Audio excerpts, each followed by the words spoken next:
Hello, welcome to Krafting Kitty. My name is Erin. I have a tuft of hair that will not cooperate, but what's new? It is Saturday, but I'm sorry, I'm not going to do a weekly roundup this week. I've been kind of sprinkling in projects I've been working on in other videos, and so we're just going to talk about one project today, but the main focus of this is going to be the contents of this bag. Yes, I actually made it to the post office, which means if you were a winner of the Furls giveaway or the Krafting Kitty Creator Spotlight in July, your packages have been sent. I did not pack up the recent Joann's winner because I didn't have the shipping information at the time I was doing the rest of the packing. I do now have the shipping information, and I hope to have that out very soon as well. But hooray! I am excited. Made it to the P.O. box. Got that package of Thryss yarn, which I've been waiting for because I really want to see it. Because I try not to peek. So it is a surprise. But before we get into the yarn and the projects and the book, we need to do day 11 of the stitch marker of the day from Miss Ellie Leva. Let's see what Ellie has in store for us. I feel like a kid ripping open Christmas presents every time I do this. I love it. Well, now this is very apropos of what is going on in the world. It is an Eiffel Tower. What? So it is a... Is it going to focus? Come on. Maybe it's jingling around too much. I don't think it's focusing. Anyway, it is a silver metallic Eiffel Tower charm, which is perfect given the Olympics and all of that. Who else is obsessed with women's rugby now? Alona Miller. I love her. I love her message. I just think she is phenomenal. And I sadly did not get to see much of the synchronized swimming. That was always my favorite when I was little. But the kiddos liked gymnastics. They watched gymnastics. Oh, pommel horse guy, Steve. Oh, he was fabulous, wasn't he?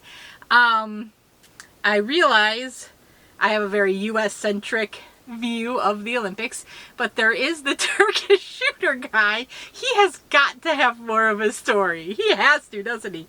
And, of course, being a crafter, you got to keep an eye on Tom Daly, right? Tom Daly, that sweater he knit for the Olympics. Beautiful. Everything he does is fabulous. Okay, so charm, Paris, Eiffel Tower, perfection, Ellie, perfection. Now, let's see what we know is going to be more perfection. The yarn from Thryss. This is, I get both her Birthstone and her Full Spectrum subscriptions every month, and I am planning on making a sweater with my Birthstone yarn, and then I don't know what's going to happen with the other Full Spectrum yarn. I did make a project. It was a cowl with the very first Full Spectrum yarn she did in the subscription. It was, I remember it because Ray designed it during a live, and then Ray bought it for me for my birthday. It was so sweet. Oh, that's pretty. Okay, so that's the July. That's the July. Oh, that's pretty. Oh, man. Okay, Miss Bingo's going to want some of this. Okay, let's talk Full Spectrum. Okay, this is her Full Spectrum yarn. I got 2 hanks of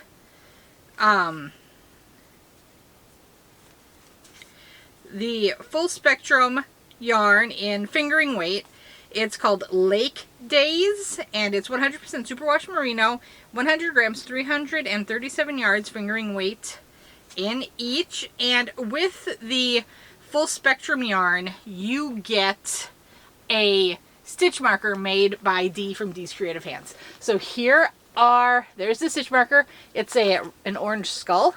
Very cool, Dee, very cool. And here is the yarn, and there's Thryss's label, her, I want to say icon, but that's not right. What am I thinking?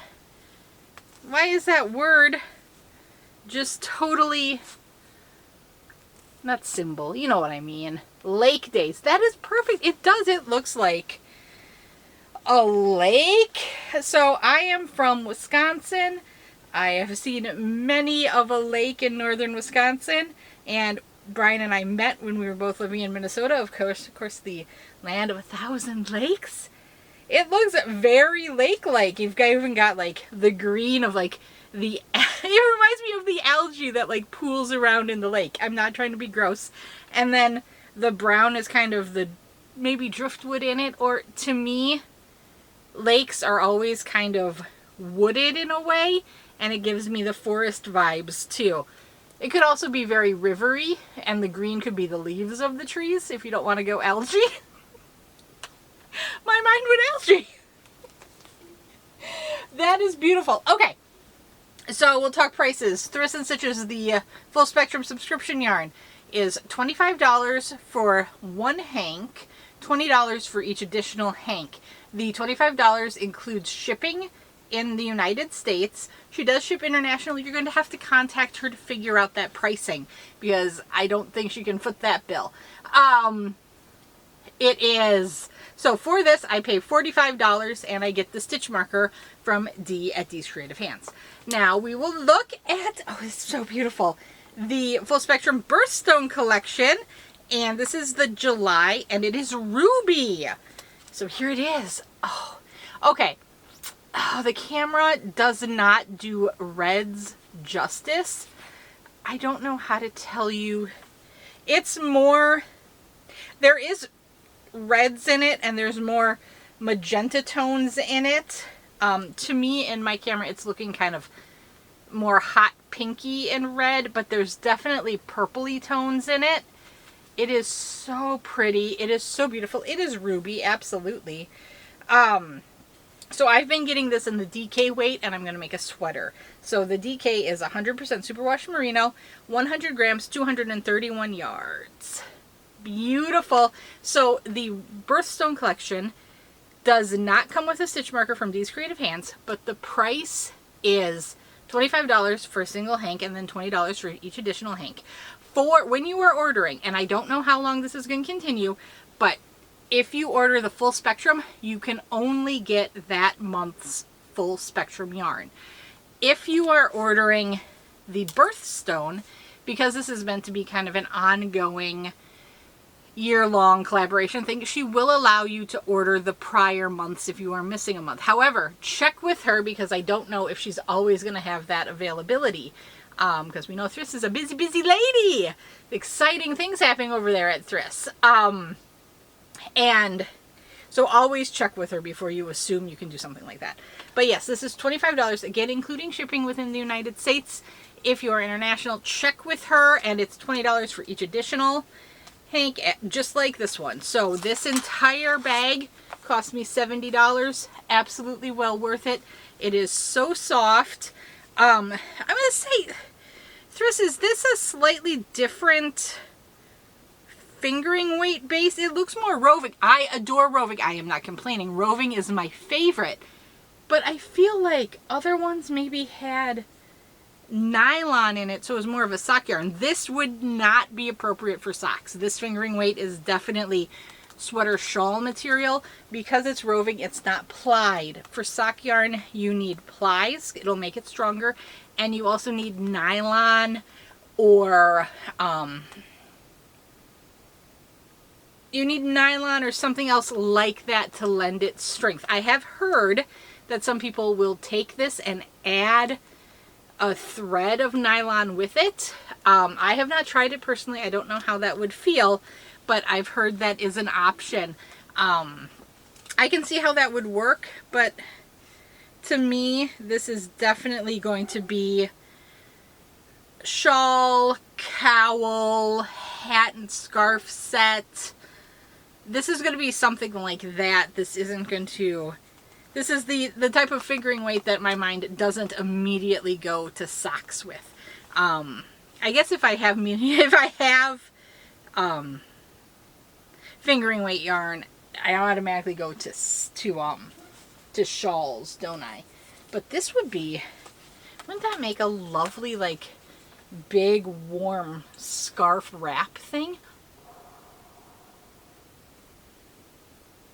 Like a big thick wrap or like a thicker super scarf almost that you can bunch up and cuddle in. It's so soft. That would be glorious. Oh man. To Ravelry! To Ravelry we go! Okay. Oh no, don't put that there because that's my sweater box. We'll put this over there because it's gonna go find a home. Okay. So, if you were here to see the Thryss yarn, there you go. Again, contact Thryss if you have any additional questions on that stuff. Pricing is, of course, subject to change. Okie dokie. So now I'm going to set my book to the side. We're going to talk about my project. I have continued to work on my son's blanket that I am making from Hirschner's Worsted Neon Lights yarn. I have the entire range of colors. It came with 12 colors. I don't know why I'm holding up a 5. That's weird. It came with 12 colors. 6 colors are going into a blanket for Chomps, and 6 colors are going into a blanket for Bingo. Chomps wanted stripies. He wanted large, chunky stripies. In my head, it was going to be horizontal stripes with a longer vertical blanket. He wants vertical stripes. So... and that's fine. I can totally change the orientation, but I also then have to change the planning of the stripes. I'm sorry, I pushed the tripod. So we are going to, I've now passed the halfway point. We're going to mirror this blanket out. I have finished one repeat of all 6 colors, and it's going to go like this now. This is the Sober Granny blanket by Secret Yarnery. I modified it to make it what I thought was going to be wider, but it became longer for him. So here we go. I don't remember the name of all these colors, but there we go. So what I'm going to do is there's going to be just one stripe of this kind of red, orange, more safety orange color, and then we're going to mirror it back out. He wants to mirror it, so we're going to repeat orange, this one, red, blue, and end with this multi on the end. He also does not want a border. So once I finish this, it will be done. And this will be, this is the length of it. It's well beyond my wingspan. So I think it will be just fine for a kiddo blanket. It's going to be nearly square. It's going to be nearly square. So he can probably then use it whichever way he wants. But there we go. I have continued work on that and I'm nearly done. But this also means I'm going to have, I thought I was going to have to do 3 to 4 color repeats of these stripes. So I'm going to have way more yarn, way more of his 6 colors left over than I thought. If I have time, my plan is to go ahead and oops, we're caught on my chair arm. Oh, for this I am using my 5.5 millimeter dots crochet hook. And as I said, the Sober Granny baby blanket from Secret Yarnery. The extra yarn, I am hoping to make a baby blanket for, or not a baby blanket, a Boggy Creek blanket. So that is the plan. We'll see if that happens. It's timing really, because will I have time to get it done in time for their donations? But I'm already working on that C2C rave blanket for Boggy Creek, so there'll be at least one, and I think I'll be able to do more than one, right? Come on, I can do it. I can do it. What are you talking about? I squirrel far too much to make any promises. I know this. Okay, so there is my project of the day that we're going to talk about, and I have another book to talk about. This is the last of my finished books. I'm going to be honest, I'm a little sad about this one. It's Alice Hoffman, Practical Magic. I have grown up with this movie. I adore this movie. It has long been one of my very favorite movies. So my absolute favorite movies are, of course, the Lord of the Rings trilogy. Extended edition. I don't waste my time with the standard edition anymore. Extended edition all the way. But Practical Magic, close second. I got swept up in talk of a sequel, and I thought, I've never read the book, and I adore and cherish the movie so much. I need to read the book. I got to page 84 and I DNF'd it. And that broke my heart. It is nothing like the movie. The character names are the same, but that's about all. It really to the point where I don't understand where they got the movie from the book. I don't tend to read Goodreads reviews before I read books because if I want to read a book, I'm going to read a book. I don't care what other people say about it. Which is kind of funny that I'm giving book reviews here, like people would care what I have to say about books. But I also know this book is well beloved, or was well beloved. I mean, I've got the 25th anniversary edition right here in my hands.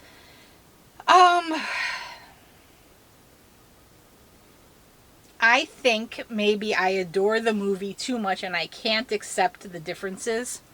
And that might be. But when in reading the Goodreads reviews, it seems that among more recent readers, finishing the book is a struggle and most people don't. So I feel a little better in that regard. And I am in the majority with thinking the movie is better than the book, which is, of course, always a rare thing. Often the movie can't do justice to what is contained in the books because not everything translates from the page to the screen. I think the movie makers did some practical magic in making that movie based on what I've read here. So I read up to the point in the book where Jimmy perishes. I mean, the book is 25 years old. At least I've got the 25th anniversary edition here. I don't know when this edition came out, so this could even be a couple of years old.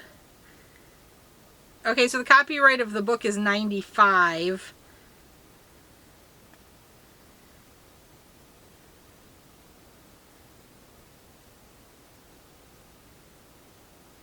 Okay, so the initial, it doesn't have the publishing date of the 25th anniversary edition.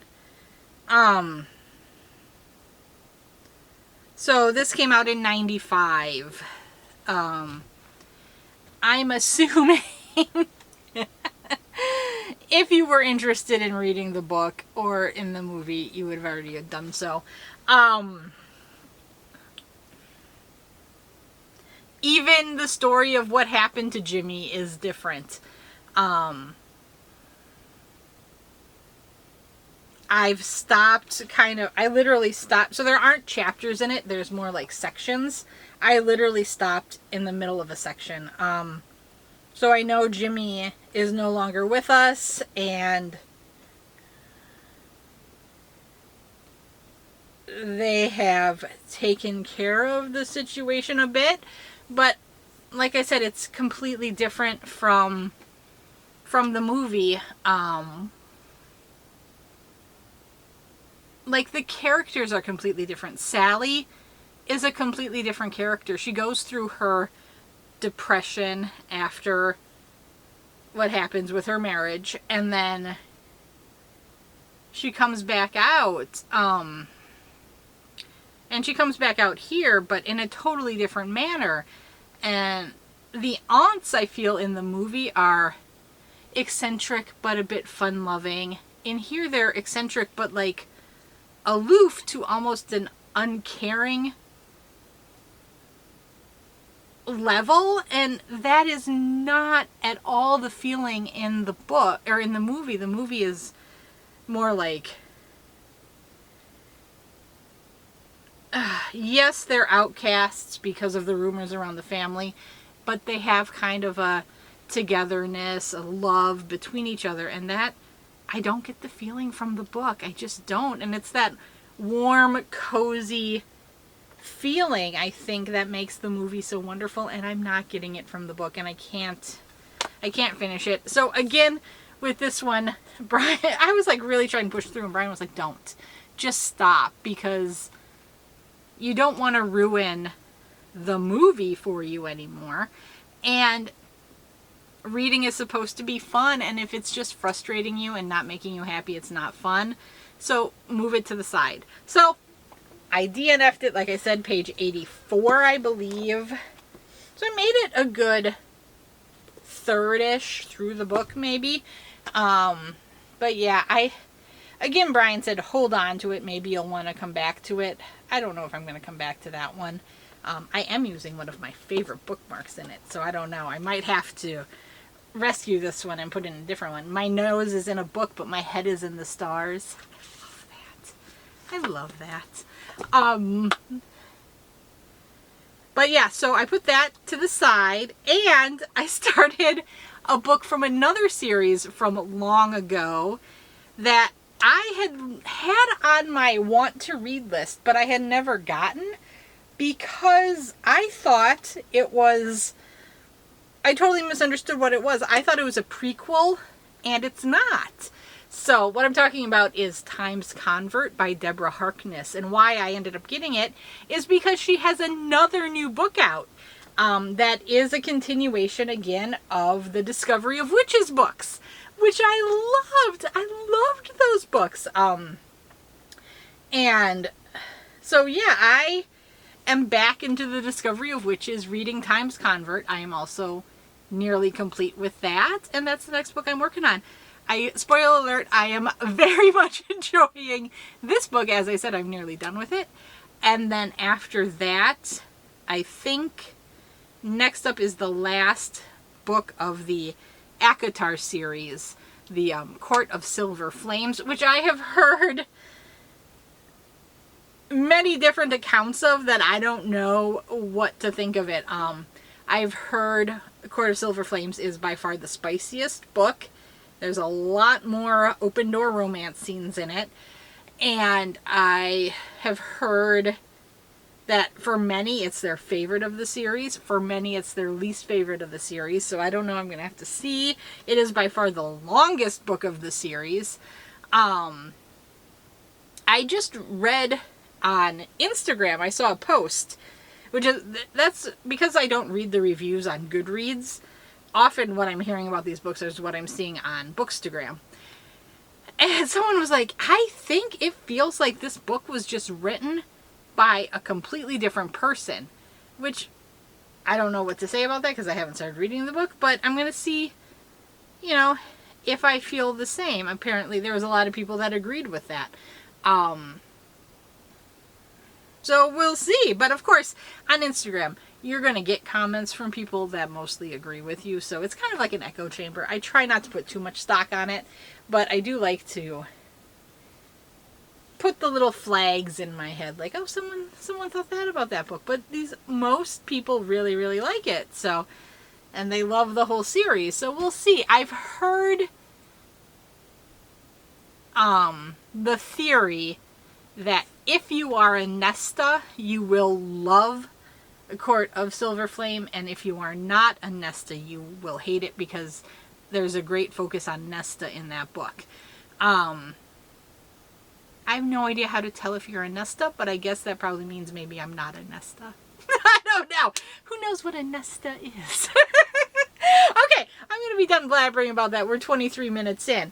I will talk to you guys later. Have a wonderful day. Bye.